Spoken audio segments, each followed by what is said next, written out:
네, 안녕하세요. 저는 공익법센터 어필에서 난민들을 주로 조력하고 있는 줄리앙 이일 변호사라고 합니다. 오늘은 난민인권 네트워크에서 만나는 다양한 활동가 분들 중에 맵, 마이그레이션 투 아시아 피스 맵에서의 김영하 대표님을 모시고 코로나19 그리고 한국 정부가 한국에 있는 난민들의 삶을 밝히다라는 주제로 한번 이야기를 나눠보려고 합니다. 안녕하세요. 안녕하세요. 네, 영하 선생님 먼저 자기소개 좀 부탁드립니다. 네, 안녕하세요. 저는 아시아 평화를 향한 이주 Migration to Asia Peace에서 활동가로 일하고 있는 김영하라고 합니다. 네, 반갑습니다. 네, 맵에 대해서 조금 더 소개를 한번 해주시겠어요? 맵 많이 잘 처음 들어보시거나 모르시는 분들 위해서. 네, 저희가 MAP라고 불러서 난민분들은 맵이라고 부르세요. 그런데 한국 분들이 저희 단체 이름을 굉장히 어려워하세요. 아시아 평화를 향한 이주인데 저희가 이제 난민과 같은 비자발적 이주민들이 아시아 지역에서 발생을 하고 또 아시아 지역으로 이제 오는데 이 지역에서 사실 난민 보호가 부적절하고 불충분하게 이루어지고 있다라는 생각을 했고 저희가 이제 국내에 와 있는 난민분들을 조력하고 함께 또 활동하는 것들을 하지만 한국인으로서 난민을 돕는다 이것보다는 아시아인으로서 난민분들을 만나고 싶다라는 생각을 했고요. 아시아 지역 굉장히 사실은 다양성이 있는 곳이에요. 인종, 종교, 문화들이 소수민족도 굉장히 많은 지역이고 그런데 이제 한국인이 잘 모르는 부분이 많죠. 소수민족이라든지 종교의 다양성, 문화, 언어 다양성 이런 것들이 그래서 아시아 지역의 다양성이 있음에도 불구하고 한국이나 다른 지역에서 주류들이 난민들이 오면 이제 다시 주류로서 다시 차별을 하거나 다른 폭력 상황에 노출시키는 것들을 많이 봤어요. 그래서 난민이 아시아에서 발생하고 또 아시아 지역으로 오는 난민들이 아시아 지역에 와서 좀 평화를 만났으면 좋겠다. 다른 분쟁이나 폭력이 아니라 그래서 아시아 평화를 향한 이주가 되었습니다. 와, 엄청난 의미를 갖고 있는. 그래서 오늘은 이런 영상을 찍게 된 취지는 코로나19가 모든 사람들에게 다 힘들었잖아요. 사실 지금까지도 많은 분들에게 어려움을 겪고 있는 전 미증유의 커다란 재난인데 이 재난이 특히 저희들에게 잘 보여지지 않는 난민들의 삶은 더욱더 많이 핥혔던 부분들이 있기 때문에 그 부분들을 조금 약간 시간이 늦은 감이 있지만 한번 되짚어 보면서 조명하는 시간을 가지면 어떨까 해서 오늘 이렇게 영하 선생님을 어렵게 모셨습니다.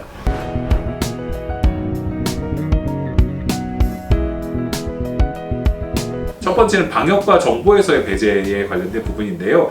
작년 초부터 이제 코로나19의 타임라인을 보면 긴급재난지원금을 처음 지급하는 이슈에 있어서 공적 마스크를 하는 데 있어서 또 정보 제공이 한국이나 영어로만 되는 것들에 있어서 좀 난민들이 소외되었던 문제들이 있었습니다. 그래서 저는 사람들을 만나고 정보 관계자들 만나고 보다고 하더라도 이게 너무 당연한 것이어서 긴급재난지원금 당연히 국민에게 주는 거지, 공적 마스크 당연히 국민에게 주는 거지라고 해서 이미 한국에 살아가고 있는 다양한 난민들이나 장기 체류하고 있는 이주민들은 전혀 사회 성원으로 인정받지 못했다라는 것들이 기억이 나는데요. 혹시 만난 난민들의 경험과 이야기 중에 좀 이런 부분에 대해서 기억이 남는 것 좀 말씀해 주시겠어요? 국가가 있는 거는 좋은 것 같아요. 해외 나갔을 때 저를 보호해줄 누군가가 있는 거니까 저도 이제 한국인이고 한국 국민이고 그래서 국가의 소중함을 느낍니다. 그런데 사실 내국에서 국가라는 단어를 많이 듣는 것들이 꼭 좋은 건 아닐 수 있다는 생각을 코로나가 와서 하게 되었어요. 제가 아주 어렸을 때 국민헌장을 제가 본 적이 있는데 국민헌장, 나는 자랑스러운 대한민국의 그게 국민헌장이군요. 그 어렸을 때 저도 외웠던 것 같은데. 네, 저는 이제 그거를 대한민국 국민 학생들이 이걸 암기했던 시절이 있었고 저희는 그런 세대가 아니지만 한국 교육이 그러셨다라는 역사를 공부를 하면서 저도 이제 나는 자랑스러운 대한민국 국민인데 국민헌장을 교육 과정에서 빼는 이유는 뭐였을까? 이런 생각해 본 적이 있거든요. 그런데 오히려 21세기인 지금에 국민이란 단어가 이렇게 많이 나오는 이유가 그냥 과연 한국인으로서 자부심이 많았기 때문에 나오는 것인가? 아니면 그 이면에 또 다른 어떤 폐해가 있지 않을까? 이런 생각을 코로나 때 하게 됐는데 정말 코로나라는 게 터지고 이제 이런 국가라는 공동체 안에서 우리가 서로 방역하고 보호해야 할 때 갈림이 생겼어요. 그래서 내국인과 외국인 국민과 뭐죠? 비국민? 비국민? 시민과 비시민 네 이런 게 예, 생겼고 이주민 안에서도 층위가 굉장히 맞아요. 다양한데 거기 이주민들이 가진 비자가 있잖아요. 그 비자에 따라서 원래 그 권리 처우가 다른데 또 그거에 따라서 이번에 방역에서도 다 그게 쪼개졌어요. 그렇다면 우리가 정말 어떤 마치 새로운 카스트 제도에 사는 것처럼 있어서 누군가가 더 중요한 사람이니까 그 사람한테 먼저 마스크를 주고 오게 된 건데 3월 5일 저녁에 중앙정부가 공적 마스크 배분 정책을 발표를 할 때 제가 그날 밤 잠을 못 잤거든요. 네. 그러면 뭐 비단 난민뿐만 아니라 200만 명이 넘는 외국인은 어떡하라는 것인가 네 이런 생각이 들었고 100만 명이 넘는 장기 이주민은 어떡하라는 것인가 이런 생각이 들었는데 거기에 유학생부터 맞아요. 이주노동자 네, 결혼 이주 여성, 저희 동포분들, 네, 뭐 난민들 뭐 다 들어가는 거잖아요. 그래서 근데 이거는 이제 마스크 수가 부족하니까 뭔가 누굴 먼저 주겠다 이런 건데 취약성의 기준이 취약성이 이제 먼저 마스크가 필요한 사람이니까 뭔가 더 필요한 사람이 있을 건데 아픈 사람, 나이 든 사람, 뭐 아동, 산모 이런 식의 기준이 아니라 그게 네, 국민과 비국민이 가장 중요한 기준. 그거는 방역에는 가장 최악인 거잖아요. 그래서 이게 방역을 위한 게 아니라 사실 심리적 안정감, 이 사회를 이루는 구성원 중에서 가장 힘 있는 자들이 안정감을 느껴야 한다라는 것에 이제 초점이 맞춰졌구나라는 생각이 들었어요. 너를 지켜주겠어. 네. 국가는 당연히 그걸 해야만 하죠. 그런데 이제 아마 되게 정책을 많이 하는 분들이라면 굉장히 고민될 것 같기는 해요. 그렇지만 어쨌든 저는 약간 악화가 양화를 구축한다고 그런 사건이 있었기 때문에 우리 사회 공동체들도 상식을 가진 사람들로서는 방역에 큰 구멍이 생겼다라는 거를 생각했을 거라고 생각해요. 그래서 사실 또 그 다음날 아침에 전화를 많이 받았어요. 어떡하냐. 공적 마스크 제도가 이렇게 나왔는데 다른 나머지는 어떡하죠? 이제 평상시에 남이 잘 모르는 분들도 저한테 전화를 주셨어요. 마스크 가격 막 올라가고 이제 살 수 없고 막 이랬던 상황에서. 네. 이제 그런 상황이 왔었고 이제 그게 신호였는데 그 뒤로 이제 국가재난지원금이라든지 그다음에 교육 현장에서 이제 학교에 가지 못하는 상황에서 그 온라인으로 수업을 듣는데 그런 디지털 갭이 또 있잖아요. 그리고 이제 교육 격차가 생기고 하니까 교육 지원금이라는 것들도 생겼는데 또 거기서 이주 아동들이 또 다 빠지고 뭐 이런 상황도 생기고. 근데 지금 또 뭐 나중에 고용 안정 지원을 해서 이제 뭐 여러 가지 정책들이 생겼는데 뭐 프리랜서 직업분들, 직장 가지신 분들 등등 이렇게 해서 이렇게 생겼는데 거기서도 또 다 빠지는 사람들이 생기고 이제 계속 그런 빠지는 사람이 생기는 거를 지금 쭉 보고 있는 것 같아요. 작년은 그런 상황을 봤던 것 같고 또 올해는 코로나19가 또 다른 국면으로 지금 진행되고 있다는 생각이 듭니다. 네, 어떤 다른 국면을 좀 진행했어요? 네, 맞습니다. 많은 제도를 작년에 급하게 다 구축을 했음에도 실질적으로 수요자에게 정보가 가서 그걸 인지하는 것은 시간이 걸리는 것 같아요. 네, 그게 있고 그리고 작년에 이게 외국발 전염병이지만 실제로 이주민보다는 내국인이 다 걸렸어요. 확산이 됐었고 근데 올해는 실제로 이주민들 사이에서도 지금 코로나가 좀 퍼졌습니다. 실제로 저희가 우려했던 이제 외국인과 더 거리두기 혹은 혐오하기 혹은 정책을 이제 방역이라든지 어떤 치료를 하는 데 있어서 좀 되게 일괄적으로 되게 편하게 행정 편의주의로 일을 해결하는 부분들이 또 진짜 드러났어요. 그래서 그렇게 되니까 이제 작년에 되게 버림받았던 존재 한국에서 내가 이주민인 건 알고 있고 외국인인 걸 알고 있고 항상 감수하고 살고 있지만 위기가 터졌는데도 정말 그러하구나 여기가 안전하지 않구나라는 마음을 이제 느꼈을 텐데 이제 올해 같은 경우 그게 더 이제 개선됐다기보다는 더 상처로 갈 수 있는 상황들도 아주 빈번하게 터졌다고 생각합니다. 네, 그 코로나19에 대한가 주고 있는 실제로 많은 어떤 말씀하신 것처럼 교육에서도 배제되고 정보도 배제되고 실제로 그래서 코로나에 걸리기도 하고 여러 가지 혐오와 차별을 당하기도 했지만 그런 문제도 있고 한편으로는 저는 말씀하신 것처럼 한국 사회가 구성원으로 받아들이지 않고 일부러 이렇게 갈라서 치게 되는 것 아무리 오래 살아도 너는 이곳에 속해서 이곳에서 속한 사람이 아니야 라는 메시지를 한국 정부나 한국 사회가 너무 반복적으로 주고 있다는 생각이 들어서 이 피해를 나중에 어떻게 서로 우리가 회복할 수 있을까? 이런 고민이 많이 들더라고요. 어떻게 해도 똑같잖아요. 급식을 하더라도 보편적으로 맛있는 간식을 주는데 너만 간식을 안 줘, 학교에서. 사실 이때 남는 어떤 왕따의 경험이라는 건 사실 영원히 남는 건데 이걸 어떻게 한국 사회가 해결할지에 대한 숙제가 좀 남은 게 아닌가 생각이 들더라고요. 네, 그 미디어 텔레비전을 틀면은 가장 느낄 것 같아요. 국민 나오면 맞아요.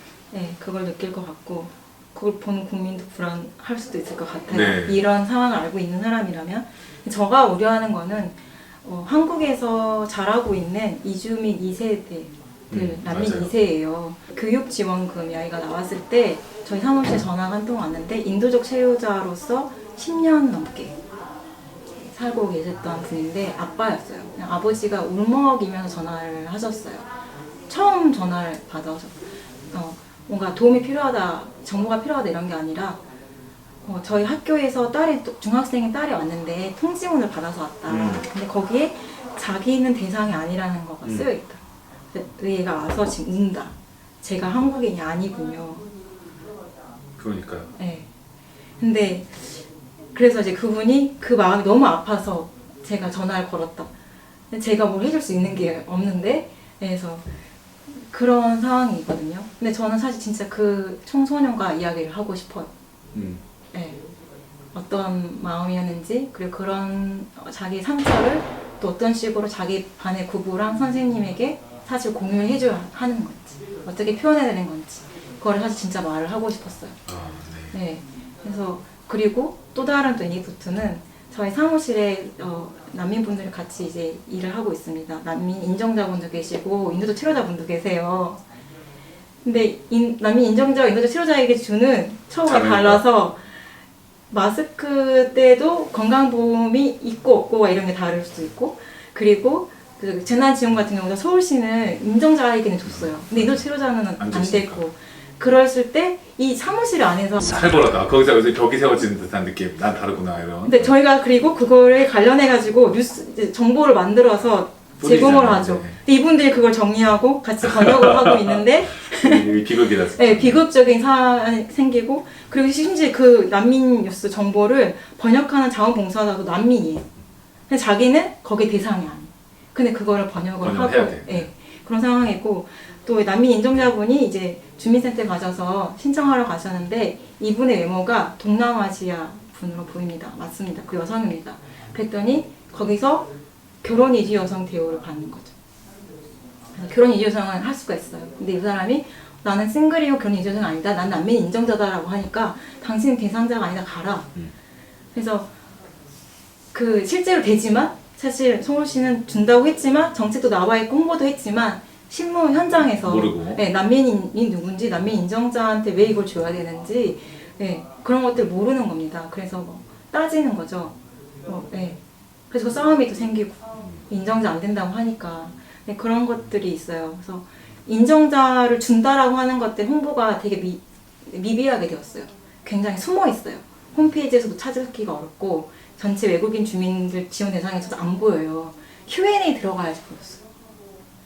안 보이는 거야. 근데 이거를 공무원분들이 너희 난민에게 줍니다라고 이거를 쓰는 거를 저는 꺼려한다는 인상을 받았어.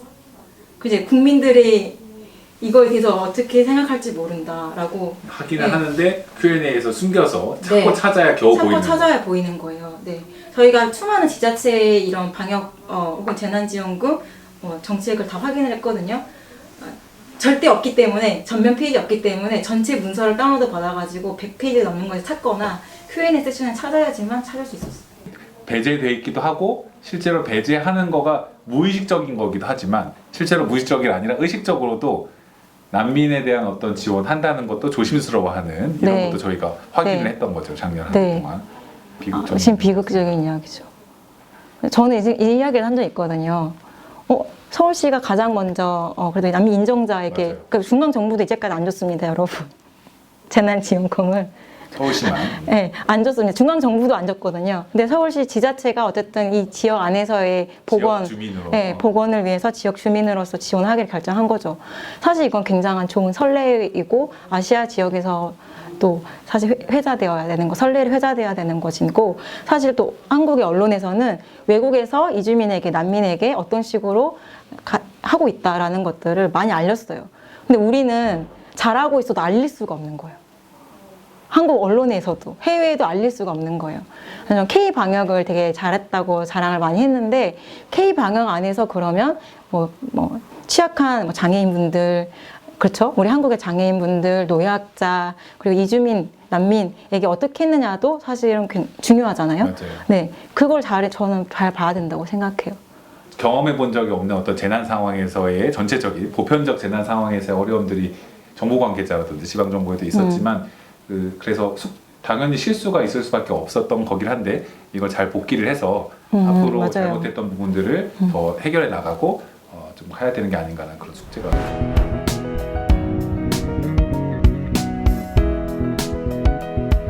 두 번째는 취업과 경제에 관련된 부분입니다. 네. 그래서 많은 분들이 그렇겠지만 코로나는 수많은 자영업자들, 특수고용직 노동자들, 일용직, 대면업종 종사 노동자들에게 큰 어려움을 끼쳤고 지금도 그렇죠. 일을 그만두시거나 문 닫은 가게들 너무 많고 대부분이 그런데 최저생계비 미만의 삶을 영위하면서 일용직이라든지 이런 데 종사할 수밖에 없는 그런 난민분들의 삶이 되게 어려웠는데 이런 코로나로 인해서 난민들이 어떤 취업이라던가 경제적 상황이 열악해졌던 것들에 대해서 혹시 또 기억나시는 것이라든지 네, 어떤 네. 게 있을까요? 이게 코로나가 터지니까 지금 질병의 문제가 아니라 평상시에 내가 나의 삶을 간간히 유지하게 하던 것들이 있어요. 나의 인간으로서 기본적인 것들을 영위하게 해주는 아주 안전핀들이 있었는데 그 안전핀들이 동시에 팍 빠졌어요. 바로. 그러니까 1월 말부터. 우리 시민들은 아마 2월 말, 3월 달에 이제 막, 온다, 불안하다 이랬을 건데, 난민뿐만 아니라 전체 이주민에서는 1월 말부터 바로 생계가 위기에 놓였습니다.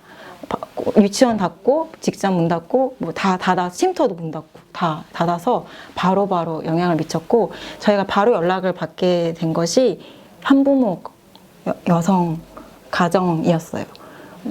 유치원 문 닫았어요. 아이를 봐야 되는데 돌봐줄 사람이 없고 돌봄 공백이 생겨서 이제 노동을 할 수가 없게 되고 바로 월세를 못 내게 되고, 예, 그냥 월세를 그냥 못 내고 공과금 못 내는 수준이 아니라 식량이 없다, 기저귀가 없다가 왔는데 저희 단체가 물론 되게 짧은 역사를 가지고 있어요.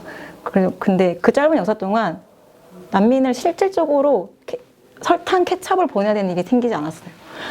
그러지 않으려고 했어요. 작년엔 진짜 그런 일이 생겼어요. 저희가 사무실에 박스를 쌓아서 생필품을 넣어가지고 보내야 되는 상황이 왔어요.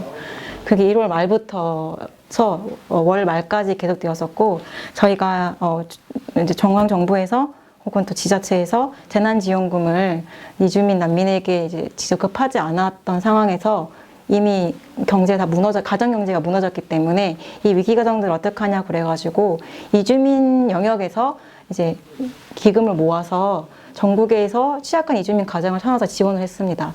근데 그때 저희도 이주민도 아까 장기 체류하는 사람이 100만 명이 넘는데 저희가 가정 100가구밖에 못 고르는 게 예를 들면 고르고 골라야 되는 거예요. 그래서 이주민 안에 제가 취약한 것들 리스트업 했어요. 한부모 가정, 그다음에 환자. 아주 오랜 동안 아파가지고 원래 경제활동 못하던 환자분들, 장애인분들, 네, 가족이 다가구 자녀, 다가구 자녀가 아니죠. 다자녀 가구, 네, 다자녀 가구, 네, 산재 피해자, 그리고 난민 이주민들도 자신들의 어떤 공동체가 있거든요. 에스닉 그룹도 있고 국적 그룹도 있고 언어 문화도 있는데 그 공동체에도 못 들어가는 그 안에서도 소외되는 사람들이 있어요. 또 다른 여러 가지 이유로 그 사람들 소수자성 그렇게 해가지고 추려가지고 딱 한 번 1년 딱 한 번 지원하는 게 있었어요. 그때 정말 전국에서 어떤 상황에 놓여 있는지가 정말 오롯이 드러났어요. 그런 상황이었고, 그리고 일자리 같은 경우는 바로 정리가 되었는데, 왜냐하면 난민들이 일자리를 구할 수 있고 난민 인정자, 인도적 체류자, 신청자 할 것 없이 사실 실상 이주 노동자처럼 많이 살고 있지만 이주 노동자를 보호하는 법 테두리 안에 있지 않아요. 그러니까 출입국 관리법, 난민법 안에서는 이들을 노동자로서 보호하는 조항도 없고 아무것도 없어요. 그렇거든요. 실질적으로 이미 노동 현장에서, 시장에서 가장 최하층에서의 최하위 노동자 계층을 형성하고 있다고 보면 돼요. 계약서가 없고 최저임금이거나 최저임금 이하거나 그리고 4대 보험이 없고 이런 상황에서 일을 하고 있는 거고, 일용직처럼 내가 1년 이상 일을 하지만 일용직 대우를 받고 일을 해서 언제든지 정리해고가 될 수 있는 상황. 그래서 많은 분들이 바로 정리해고 되어서 구직 활동을 해야 되는데요. 우리는 구직 활동을 하면 다른 도에 가거나 다른 시에서 찾지 않고 일단 내가 있는 곳에 찾잖아요. 이주민과 난민은 그렇지 않아요. 자리가 있는 곳에 가야 되는. 자리가 있는 곳에 가야 되기 때문에 오히려 코로나 상황이 더욱 그 국내 안에서 뭐라 그러죠? 이 안에서의 마이그레이션은 더 나았어요. 코로나기 때문에 우리 이동이 제한돼야 되는데 맞아요. 이동을 더 해야만 하는 상황이 왔어요. 일자리가 있다면 어디든지 가겠다가 된 상황이고, 그런데 여기서 우리가 들여봐야 될 법적 제도가 있습니다. 난민 인정자 분들은 내국인과 같이 취업을 할 수 있는 자유가 있어서 신고를 안 해도 되고 허가를 안 해도 되지만, 인도적 체류자나 난민 신청자는 취업을 하게 되면 뭐 고용계약서, 사업자 등록증 이런 거를 제출하면서 허가를 받아야 됩니다. 그리고 허가를 받는데 통상 2주가 걸리고 돈도 내야 돼요. 수수료 22만 원. 그러면 저희가 공장을 잘렸어요. 그래서 다른 도시에 가서 이거를 제가 이제 일자리를 구했어요. 근데 일자리를 하러 갔는데 공장이 가동이 안 돼요. 폐업 직전인 거예요. 여기서 발목이 잡히면 안 되잖아요. 그만두고 다시 구해야 돼요. 그래서 다시 구하러 가야 되는데요. 자, 이렇게 되면 돈을 얼마를 쓰게 될까요? 허가 받는 데만 해도 계속. 네, 원래 공장에서 만약에 뭐 혼자 마치 우리 이주 노동자처럼 공장 기숙사나 기숙사에 살고 있던 사람이라면 일단 거주지가 없어져요. 그러니까 새로 공장을 찾아서 가면 거기서 이제 집 근처에서 구하거나 기숙사 살게 되면 주소가 바뀌죠. 그리고 이제 신고를 해가지고 취업 허가를 받아요.